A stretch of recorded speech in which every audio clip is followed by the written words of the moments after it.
we knew that if somebody bit into a piece of caramel popcorn, we didn't want it to be so hard that it would break a tooth. And at the same time, we didn't want it to shatter around the popcorn.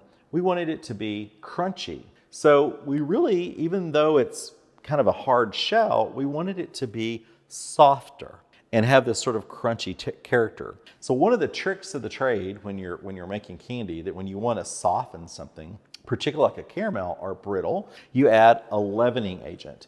And the leavening agent that we usually add is baking soda. Now, baking soda reacts with the acidity that's present within the ingredients. It generates carbon dioxide. It foams up.